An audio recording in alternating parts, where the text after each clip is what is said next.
Kalaulah baginda Nabi alaihi salatu wassalam yang diajar langsung oleh Allah, yang berikan dia ilmu langsung dengan wahyu, tetap tidak bisa diterima oleh semua orang.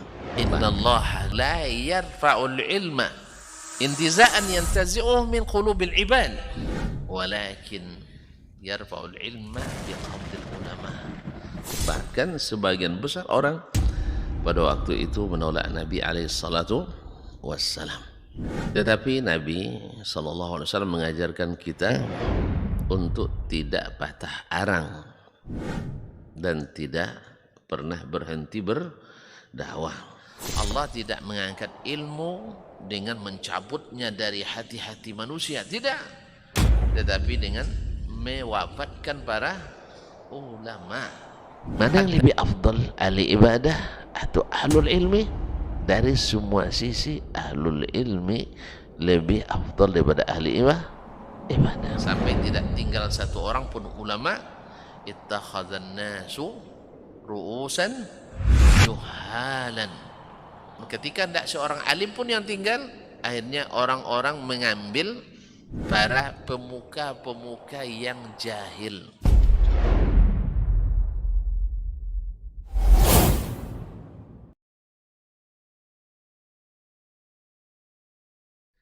Majtama'a qaumun fi baitin min buyutillah yatluna kitab Allah wa yatadarasunahu fima bainahum illa nazalat alaihimus sakinah wa ghasyiyatuhumur rahmah wa haffat bihimul malaikah wa dzakarahumullahu fiman indah.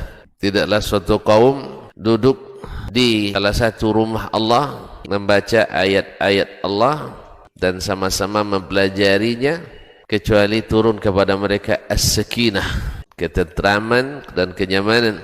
Wa ghasyiyatuhumur rahmah, dan mereka diliputi pula oleh rahmat, kasih sayang. Alhamdulillahi wa kafa. Thumma assalatu wassalamu ala abdihi alladhi istafa wa ala ali baitihi sadati syurafa wa ashabihi al-kiramin nubala ahli as-sidqi wal wafa وتابعين لهم بإحسان إلى يوم العقاب والجزاء. أما بعد، فأوصي نفسي وإياكم أيها المسلمون بتقوى الله حق التقوى ومراقبته في السر والنجوى، فإن أجسادنا على النار لا تقوى. فتمسكوا من الإسلام بالعروة الوثقى وتزودوا فإن خير الزاد التقوى.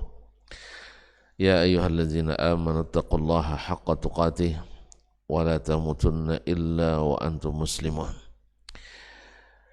معاشر الحاضرين والحاضرات والمشاهدين والمشاهدات والمستمعين والمستمعات, jemaah salat subuh di Masjid At-Taqwa Indosakinah ataupun yang mendengarkan serta menyaksikan melalui media dimanapun berada.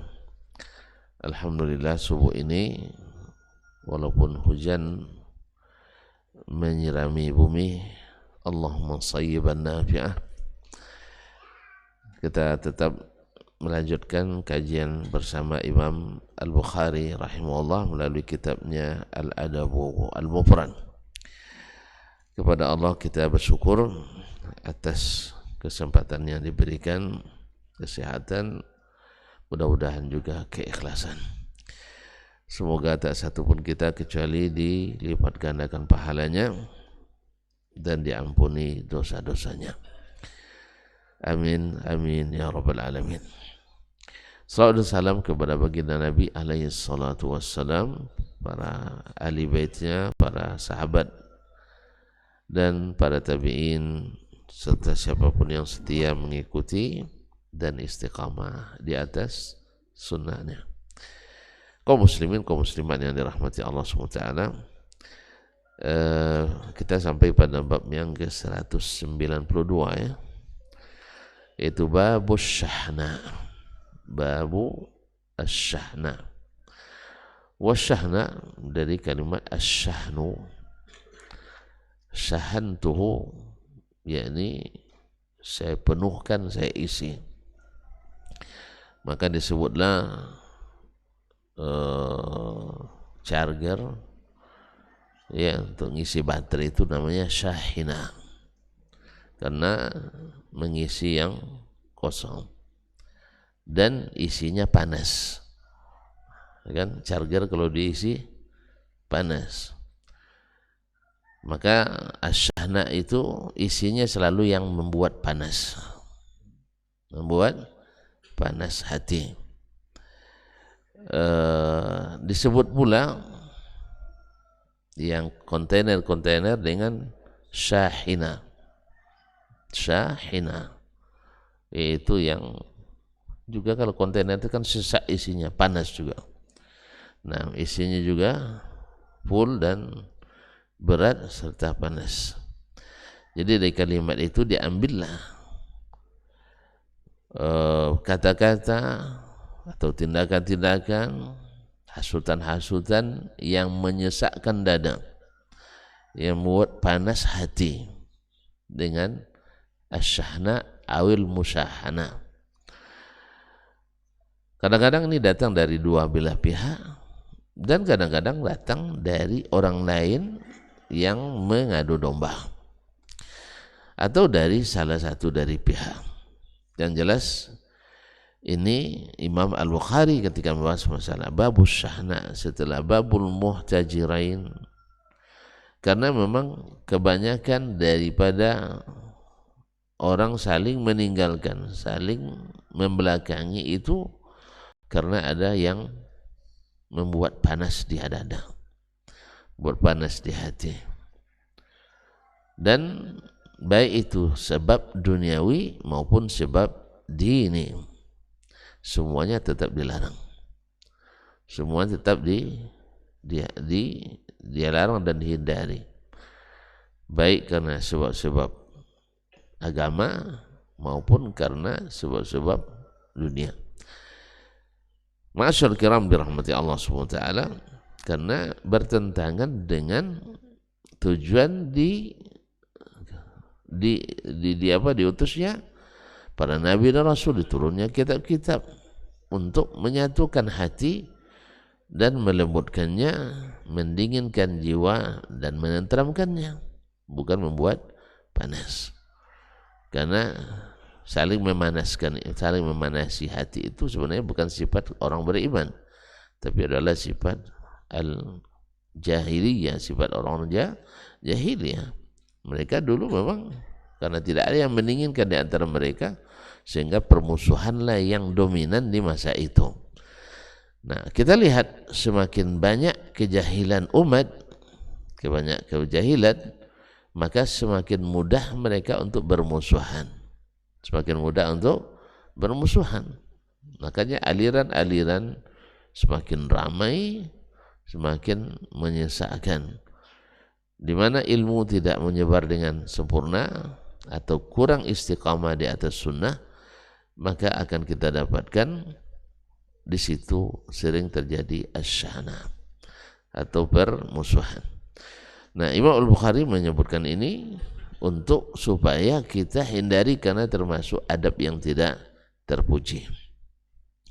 Qala rahimahullah, haddatsana Muhammad ibn Salam, telah menceritakan kepada kami Muhammad ibn Salam, yaitu Muhammad ibn Salam ibn al-Faraj as-Sulami al-Bikandi. Qala haddatsana Abdah, telah menceritakan kepada kami Abdah ibn Sulaiman al-Kufi. Qala, dia berkata, haddatsana Muhammad ibn Amr, telah menceritakan kepada kami Muhammad ibn Amr, itu Muhammad ibn Amr ibn Asim ibn Abdullah al-Mazini al-Ansari. Qala, dia berkata, haddatsana Abu Salamah, telah menceritakan kepada kami Abu Salamah, itu Abu Salamah ibn Abdurrahman ibn Auf az-Zuhri, salah satu dari 7 fuqaha Madinah di masa tabi'in, menurut salah satu pendapat, karena di yang ketujuhnya ada khilaf antara Abu Salamah tidak termasuk yang dikhilafkan. An Abi Hurairah, dari Abu Hurairah radhiyallahu taala anhu, Abdurrahman ibn Sakhar ad-Dawsi, sahabat yang paling banyak meriwayatkan hadis dari Nabi sallallahu alaihi wasallam. Qala, dia berkata, qala Rasulullah sallallahu alaihi wasallam, Rasulullah sallallahu alaihi wasallam bersabda, ini pesan Nabi alaihi salatu wasallam, la tabaghadu, jangan kalian saling membenci, jangan saling membenci, minal bughdhi, ya, minal bughd, jangan saling membenci. Dan al-bughdhu itu biasanya datang dari hati, adalah kebencian yang datang dari hati. Wala tahasadu, dan jangan pula saling hasad, jangan pula saling hasad. Wa kunu ibadallahi ikhwana, dan jadilah kalian hamba-hamba Allah bersaudara. Jadi kalian hamba-hamba Allah bersaudara. Taib, ini Rasulullah SAW mengingatkan dua hal yang sangat potensial untuk memanaskan dan menyesakkan hati. Satu adalah saling membenci. Saling membenci.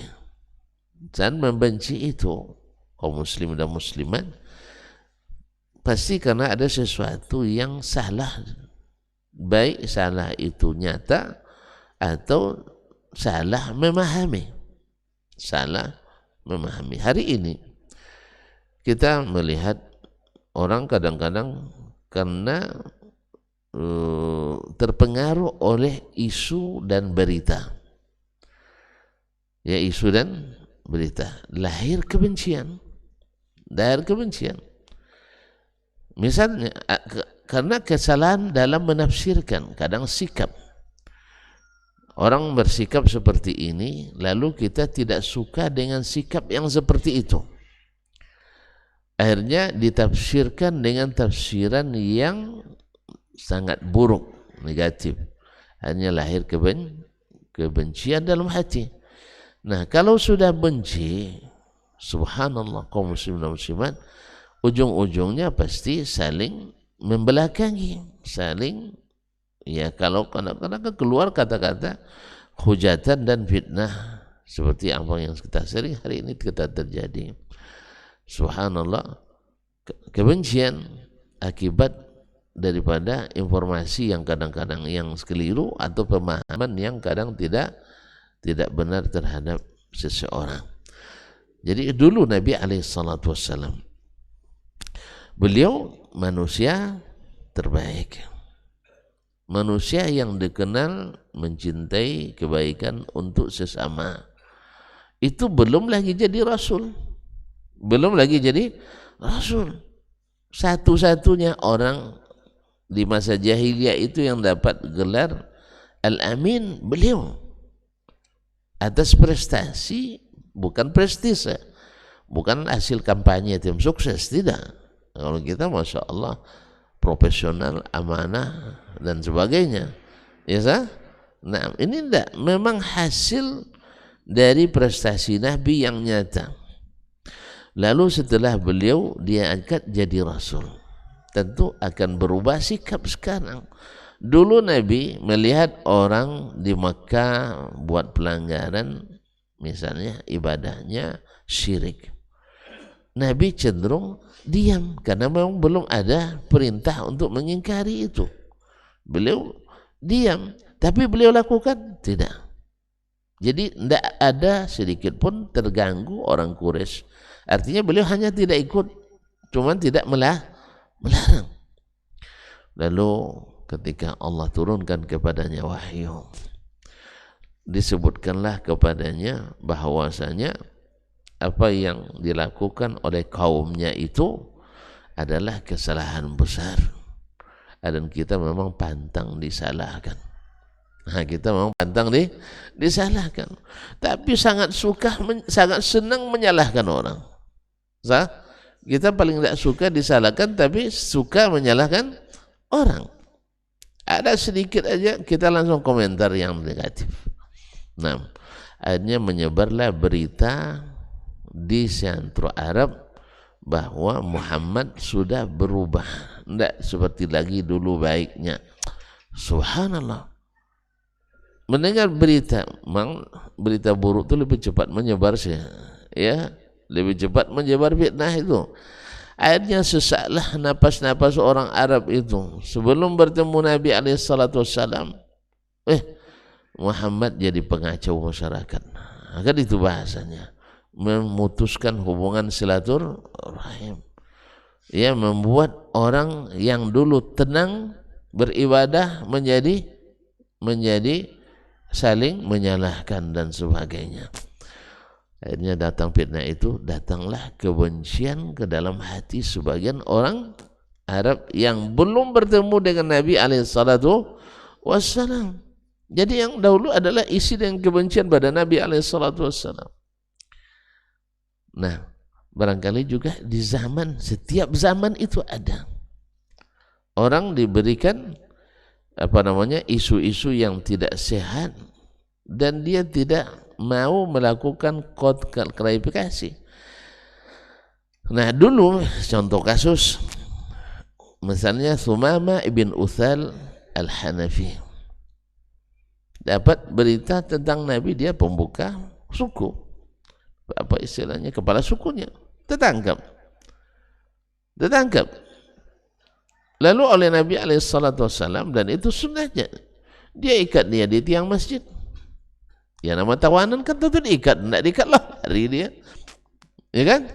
Yang siapapun ditawan, andainya pun kalau sempat Nabi yang ditawan oleh mereka, pasti diikat juga oleh mereka, atau mungkin langsung dieksekusi. Nah, jadi diikat di tiang masjid.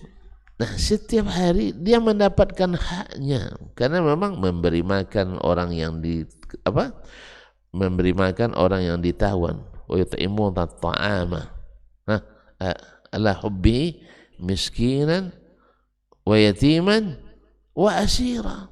Ini sifat ahli surga itu, beri makan orang fakir, orang miskin, anak yatim dengan sukarela, termasuk juga orang yang ditawan. Akhirnya dilihatlah olehnya Nabi SAW langsung, bukan berita melalui orang lain. Subhanallah. Setelah 3 hari dan Nabi selalu datang kepadanya, ya Sumama kaifa haluk, ditanya bagaimana kabarmu, dia katakan dia katakan saya ini sahibu, apa istilahnya, sahibu dam, in afauta ala bahasanya sih, kalau kau maafkan engkau an'amta ala syakir, kalau kau maafkan saya pandai berterima kasih. Wa in qatalta zadam, kalau kau bunuh, ini darah bukan darah murahan, tunggu akan ada pembalasan. Begitulah setiap hari. Jadi tawanan masih gertak Nabi SAW. Coba bayangkan kalau sempat kita yang digertak seperti itu, dah eksekusi dia. Tapi Nabi balas selalu dengan senyum. Karena dia tahu ini orang belum penuh dengan kebencian dalam hati. Orang benci itu begitulah kaum muslimin muslimat dirahmati Allah. Ya, kalau sempat benci-benci, nah, semuanya tidak ada baik. Kasih makan kiranya racun. Besok Nabi pergi lagi ke dia, nanyakan keadaannya. Tentu saja Nabi perintahkan kepada sahabat yang lain yang bagian penanggung jawab ini supaya memberikan pelayanan yang prima, karena dia kepala suku.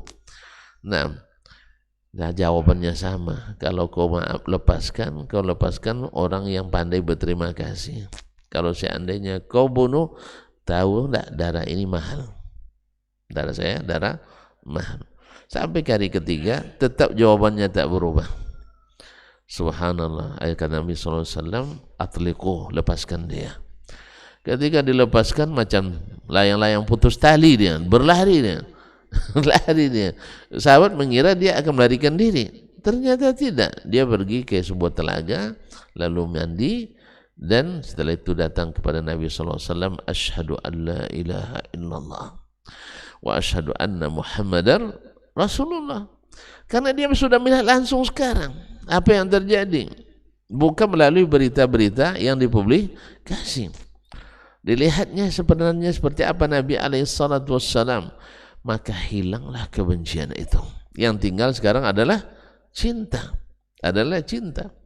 Akhirnya kaum muslimin dan muslimat dirahmati Allah SWT, lalu dia bilang, dan jadi pernyataannya jadi tamsil bagi orang, laqad kana wajhuka abghadal wujuhu ilayya fid dunya. Dulu wajahmu hai Muhammad wajah yang paling saya benci di dunia. Wa qad asbahal an wajhuka ahabbal wujuhi ilayya. Sekarang wajahmu yang paling saya sukai. Allahu Akbar.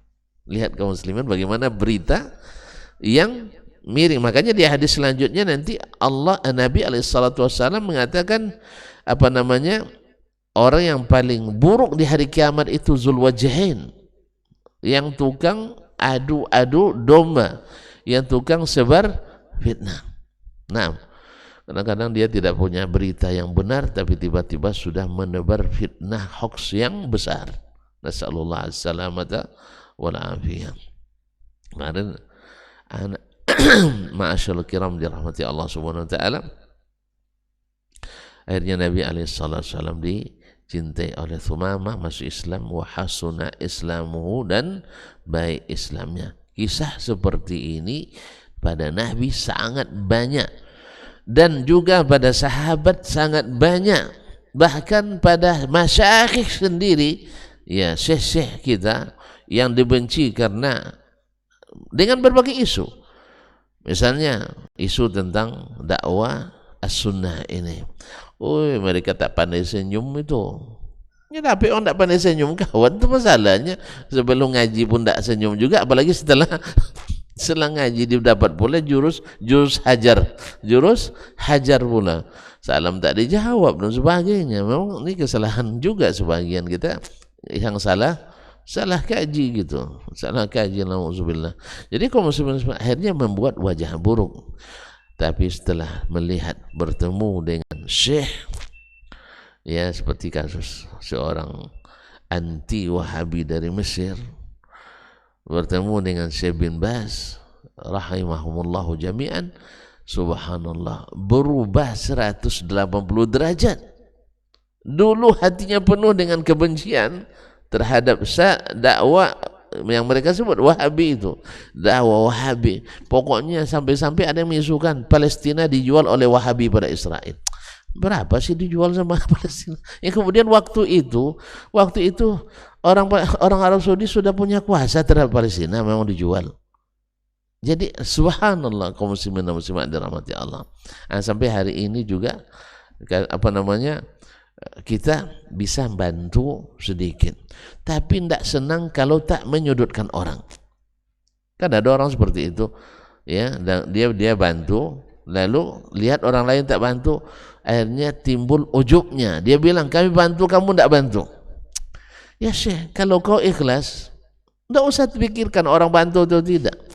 Kan begitu Syekh? Kan begitu. Kalau kau ikhlas membantu, tak perlu pikirkan orang lain bantu atau tidak. Kalau kau betul pemberani, maju saja, tidak usah pikirkan orang maju atau tidak. Kayak gitu. Ini belum lagi maju, sudah bilang orang pengecut. Nah, sampai ada anak kecil, Ustaz. Itu si Salman itu pendusta tuh katanya. Si Salman katanya pendusta. Auzubillah. Berarti ayahnya ada masalah nih barangkali nih.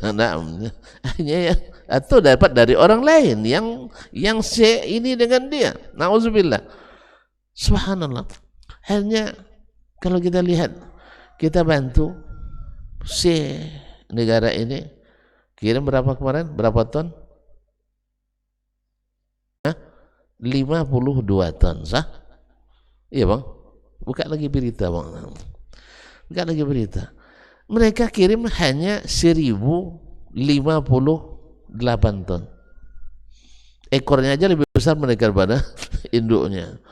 Jadi di mana kebenaran isu bahwa mereka tidak peduli? Kita lebih senang dengan orang yang berkoar-koar tapi tak melakukan amal nyata. Kan itu kan, berkuar-kuar sana sini di televisi, di konferensi pers, sebagainya. Tapi apa hasilnya? Tidak ada, hanya melahirkan kebencian di antara kaum muslimin. Tetapi mereka tidak bergerak. Itu coba lihat, putra mahkotanya bergerak ke sana kemari, bawa para menterinya untuk melakukan gencatan senjata. Mana yang lebih penting, menghentikan mengalirnya darah atau pidato kemana-mana? Pendekatan. Tapi itulah, kita memang suka yang apa nama istilahnya, yang pokal, karena memang selalu senang mendengar vokalis. Senang mendengar vokalis, suara ribut-ribut, drummer, gitaris, piano dan sebagainya. Beda ikhwan. Ulama bekerja dengan dai yang viral tidak sama. Kemudian ulama yang di atas sunnah bekerja berinteraksi dengan pemerintah tidak sama dengan ulama demokrasi. Kemudian ulama rabbaniyin dengan ulama hizbiyin juga akan berbeda, tidak sama. Maka jangan tuntut mereka sama dengan kita. Kita menasihati pemerintah. Ya, kumpul massa di Monas, kumpul massa di patung apa namanya, Tugu Tani atau patung kuda, lapangan dan sebagainya. Mereka menasihatinya langsung datang. Terus kami tidak tahu, memang harus antum, apakah PSS1 menerima laporannya, harus dilaporkan.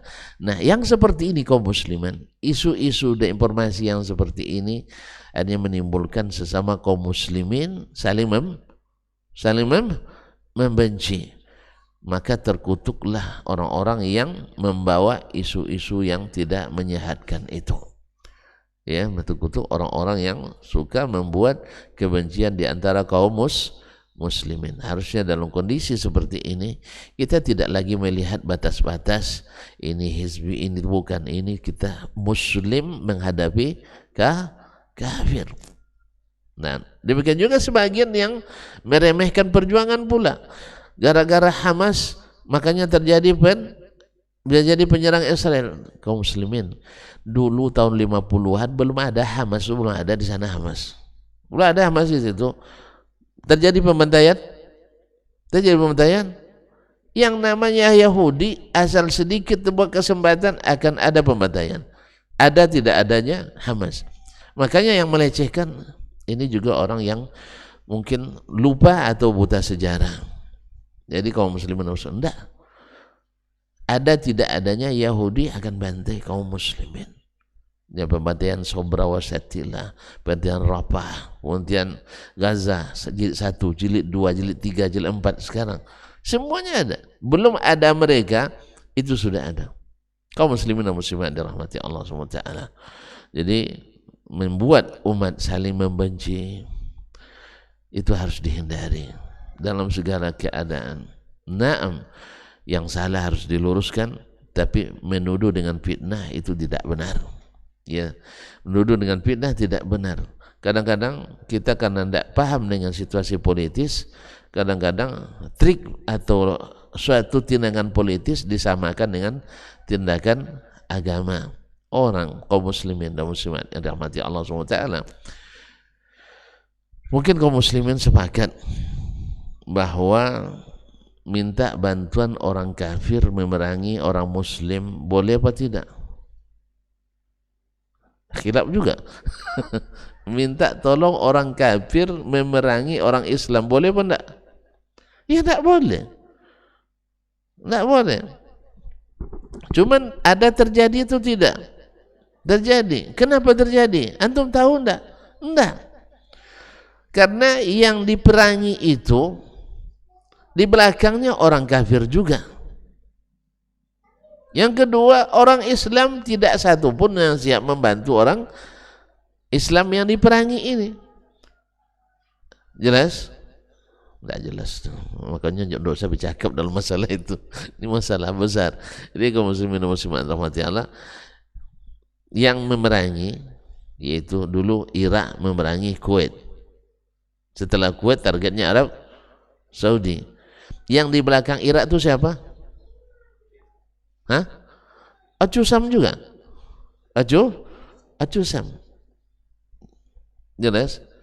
Lalu pemerintah Arab Saudi, Raja Fahd waktu itu menghubungi 29 kepala negara muslim untuk menghadapi Irak ini.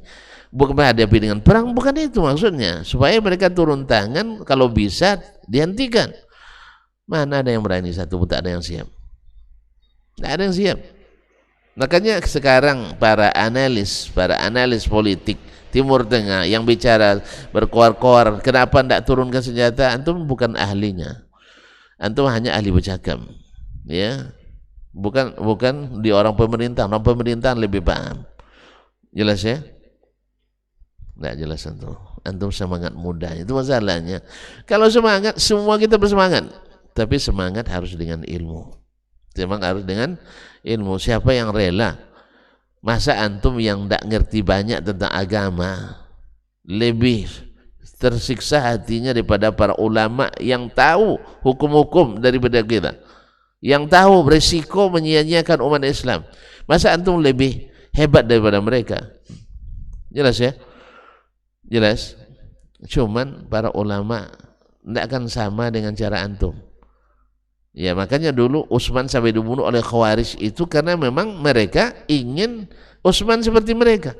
Nggak mungkin lah Utsman lebih berilmu daripada mereka. Nah, oleh itu kaum muslimin dan muslimat, maka kita berharap seluruh pihak menahan lisannya, jangan menimbulkan kebencian. Antum berani untuk turun langsung berjihad di lapangan, lakukan. Misalnya negara yang sekarang Mesir siap maju, tidak usah bilang ada yang maju, Arab Saudi tidak maju. Kenapa harus begitu? Turki berani maju aja.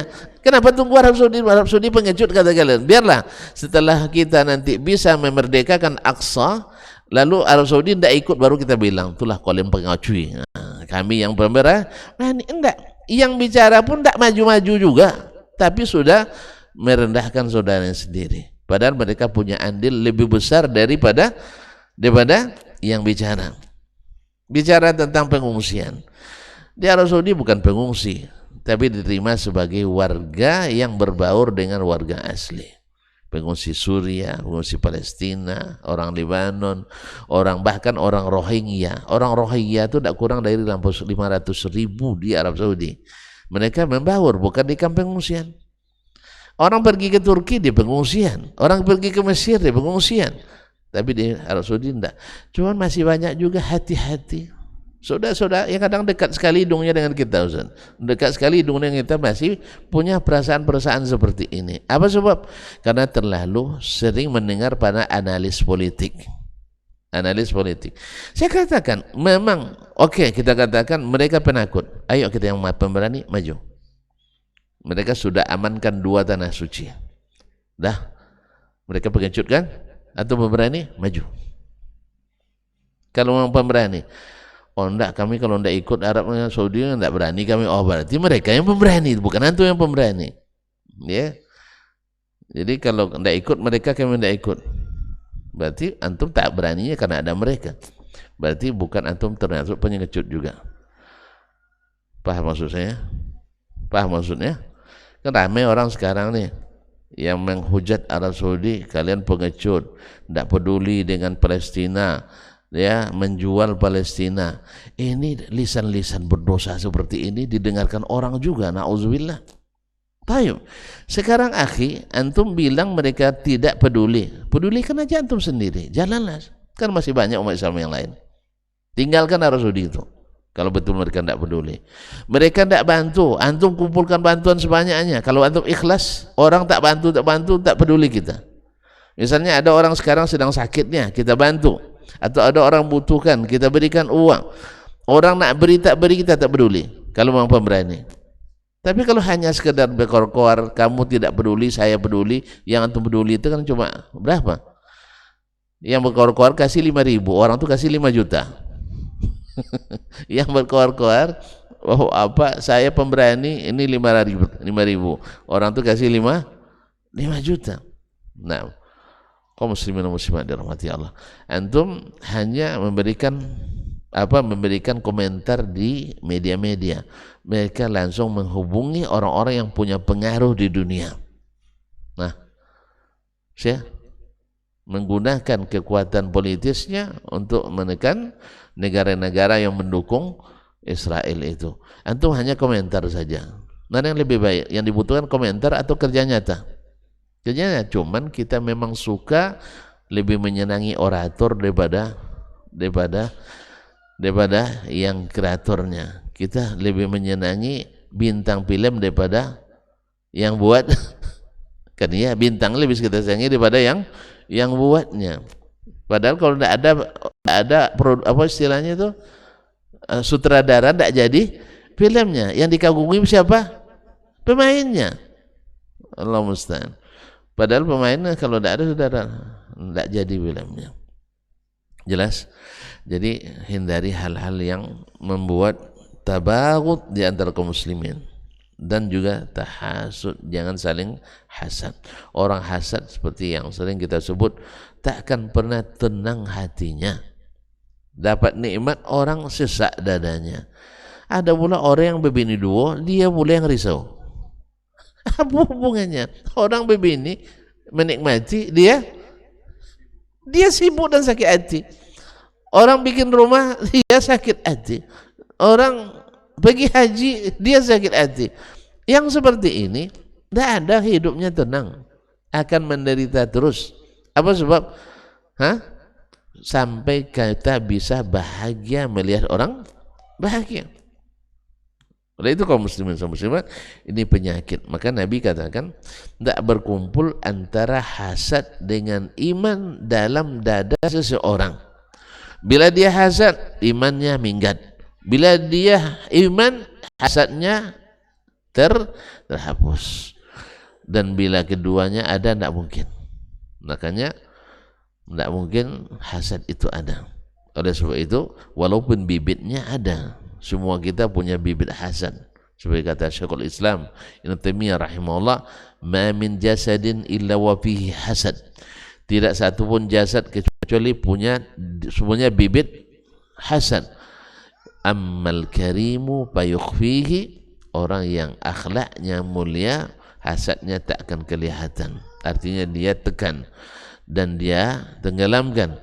Wa ammal laimu fayubdi, adapun orang yang akhlaknya buruk, dia akan perlihatkan dalam tindakan. Kaum muslimin, kaum muslimat dirahmati Allah SWT. Kemudian wa kunu ibadallahi ikhwana, dan jadilah hamba-hamba Allah bersaudara. Orang bersaudara, ya, tidak mungkin ada hasad dalam hatinya. Kalau hasad, mungkin sama makan kita badi-badi. Tidak mungkin kalau saling benci, tidak mungkin kita berkumpul di rumah orang tua kita. Makanya di antara adik-beradik, insya Allah pada asalnya tidak ada hasad. Kenapa? Karena segala yang didapat dinikmati oleh yang lain. Ini yang lebih tua dapat lebih banyak rezeki, pasti akan terciprat juga adik-adik yang di bawah.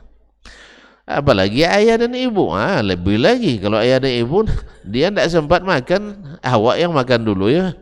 Karena orang tua kita begitu, dari mulutnya minta kita dikasih lagi. Itu orang tua. Maka tidak mungkin ada antum hasad sama ayah. Ada bang, ketika ayah nikah lagi, itu mulai. Hasad sama ibu ada ketika ibu nak menikah lagi ketika ayah meninggal. Punya anak-anaknya takut, takut harta warisan. Dia lebih menghargai warisan daripada orang tuanya. Ini mungkin juga salah orang tua sendiri. Anak dididik dengan harta. Anak dididik menilai harta lebih tinggi daripada menilai manusianya. Akhirnya berimbas pada dirinya sendiri. Ya, disuruhnya anaknya berteman dengan orang-orang yang kaya semua dengan alasan menjaga image, jangan sampai turun martabat kita. Akhirnya yang dilihat anaknya adalah harta. Sehingga ketika orang tuanya membutuhkan sesuatu yang bisa menurutnya mengancam hartanya, maka dia larang orang tuanya mendapatkannya. Apa sebab? Tadilah ayahnya meninggal, maknya masih lumayan, masih muda, dan dia masih butuh. Sebagaimanapun seorang perempuan butuh kawan, sebagaimana seorang laki-laki butuh kawin. Jadi butuh kawan dan butuh kawin. Tetapi sampai-sampai karena tadi anaknya memboikot semua. Kalau ibu kawin, kami lari. Akhirnya maknya kawin lari. Itu masalah. Itu untung tuh kalau masih kawin lari. Bahkan ada yang sampai bunuh diri, tidak tahan. Dia mau nikah tapi anak-anaknya tidak setuju. Akhirnya mati sesat. Dan berapa juga banyak ayah seperti itu. Ayahnya dah puasa dah lama, tapi anak-anaknya tidak setuju ayahnya menikah. Kalau puasa tak boleh wisol lebih ya. Puasa tak boleh wisol. Puasa itu puasa sehari, buka sehari, itu paling hebat tuh. Kata Nabi SAW. Ini enggak puasa siang malam selama 20 tahun. Anak-anak enggak paham juga. Meninggal maknya, dilarang juga ayah menikah. Sampai hati ayah katanya, masih merah kuburan emak, masih sudah menikah, tidak sayang sama ya 20 tahun. Makanya anak harus dididik dengan agama, dididik dengan akhlak, biar dia paham bahwa orang tua itu manusia juga. Yang laki-laki ingin punya istri, anak tidak bisa melayani orang tuanya hal-hal yang seperti itu. Juga tidak boleh memang. Hanya istrinya yang bisa memberikan itu. Sebaliknya, ibu kita tidak bisa, kita masih hebat apapun kita tidak bisa melayani seperti suaminya yang melayani. Makanya kadang-kadang gara-gara ini hasad tadi masih ada sampai ke orang tuanya pun terbawa. Kepada orang tuanya terbawa. Maka ini harus dihilangkan, ini adab yang merusak dan menggerogoti pergaulan sesama, sehingga menimbulkan syahna, permusuhan antara ayah dan anak, antara ibu dan anak kadang, apalagi dengan saudara. Kaum muslimin, kaum muslimat dirahmati Allah SWT. Kemudian di hadis kedua, Imam Al-Bukhari membawakan hadis yang sering menjadi penyebab permusuhan di antara kaum muslimin. Qala haddatsana Umar bin Hafs, telah menyampaikan hadis kepada kami Umar ibn Hafs, yaitu Umar bin Hafs ibn Ghiyas. Al-Ubi qala hadatsana abi, telah menceritakan kepadaku bapakku Hafs ibn Ghiyas. Qala hadatsana Al-A'mash, telah menceritakan kepada kami hadis ini Al-A'mash, itu Sulaiman ibn Mahran Al-Kahili Abu Muhammad Al-Kufi. Naam, qala hadatsana Abu Saleh. Al-A'mash mudallis, tapi di sini dia sebutkan dengan sigat tahdis. Hadatsana Abu Saleh, telah menceritakan kepada kami hadis ini Abu Saleh Zakwan As-Samman Az-Zayyat Al-Madani, Zakwan As-Samman Az-Zayyat Al-Madani, an Abi Hurairah, dari Abu Hurairah radhiyallahu ta'ala anhu, yaitu sahabat yang paling banyak memberikan hadis dari Nabi alaihi salatu wassalam, anin Nabi sallallahu alaihi wasallam, dari Nabi sallallahu alaihi wasallam, tajidu min syarrin nasi yaumal qiyamati indallahi dzal wajhaini, kalian akan temukan orang di antara orang yang paling jahat hari kiamat di depan Allah, dzal wajhain, orang yang punya dua wajah. Biasanya disebut untuk orang munafikin. Dan memang sifat dasarnya kaum munafik itu suka menghasut dan mengadu domba. Ya, memang sifat melekatnya. Jadi Nabi ingatkan, kamu jangan seperti ini. Apa sebab? Allazi ya'ti haula'i biwajh, datang ke orang itu dengan wajah lain, wa ya'ti haula'i biwajh, ke sini wajah lain. Ini kaum munafikin. Apa hubungannya munafik dengan permusuhan? Karena memang kaum munafikin tidak suka kalau orang tidak bermusuhan. Mereka tukang hasud. Makanya di zaman Nabi mereka coba bangun masjid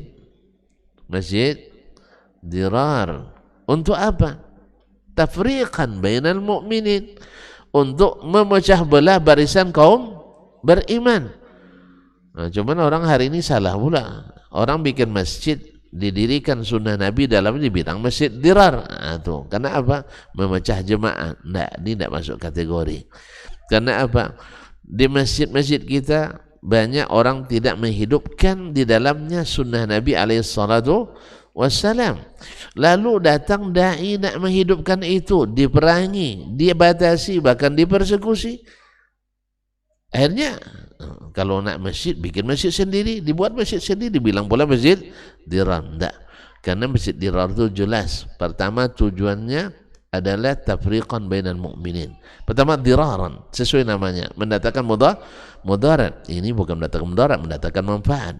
Yang kedua, irsadan liman haraballahu wa rasulah, menjadi tempat pengintai bagi orang memerangi Allah dan Rasulnya. Ini indah untuk menghidupkan agama Allah sesuai dengan yang ada di zaman Rasulullah sallallahu alaihi wasallam.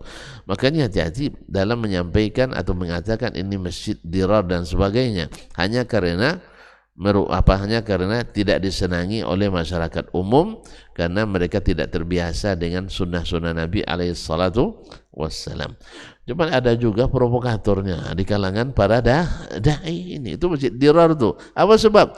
Pecah umat dayanya. Padahal dia yang memecah belah umat. Kalau umat tak diadu, ada diprovokasinya, umat biasa aja. Alhamdulillah kita mencoba dakwah di kampung-kampung. Ya, orang masyarakat senang mendengar. Tapi setelah datang ustadz provokator, baru terjadi pemanasan. Ya, panas hati orang. Hanya dari satu ke satu, oh itu bahaya tuh, sesat kajinya. Kenapa sesat? Tidak ada bid'ah sana ada eranya. Ya, kenapa sesat? Tidak ada bid'ah sana, semuanya sunnah aja, tidak ada selain itu. Akhirnya termakanlah isu seperti yang tadi juga, isu tidak membantu, isu tidak menolong, isu tidak peduli, padahal mereka tidak tahu, tapi karena mereka buat sedikit, melihat orang tidak dilihat, dikomprehensifkan, dianggap tidak berbuat apa-apa. Dan ini sangat banyak sekali di kalangan kita, yang syaitannya sangat banyak. Mudah-mudahan Allah SWT jauhkan kita dari perangai-perangai yang memecah belah seperti ini. Ya, kalau antum bisa berbuat yang baik, alhamdulillah, ajak yang lain dengan cara baik. Jangan dengan merusak perasaan orang. Kamu ngapain aja di situ? Nah, kan itu ngapain aja di situ? Ini kan merusak. Oleh itu kaum muslimin dan muslimat dirahmati Allah SWT, mudah-mudahan kita bisa menjauhkan hal-hal yang membuat kita saling membenci, saling membakangi dan saling hasad, apalagi mengadu domba yang memiliki perangai orang munafikin, pergi ke sini dengan satu wajah dan ke sini dengan wajah yang lain. Wallahu taala alam. Mudah-mudahan yang sedikit ini bisa mendatangkan manfaat bagi kita di sini dan di hari nanti. Dan waktu yang membatasi, insyaallah kita bertemu kembali pada pertemuan 2 pekan lagi, insyaallah taala. Kita tutup dengan doa kafaratul majlis. Subhanakallahumma bihamdik, asyhadu an la ilaha illa anta, astaghfiruka wa atubu ilaik. Wassalamualaikum warahmatullahi wabarakatuh.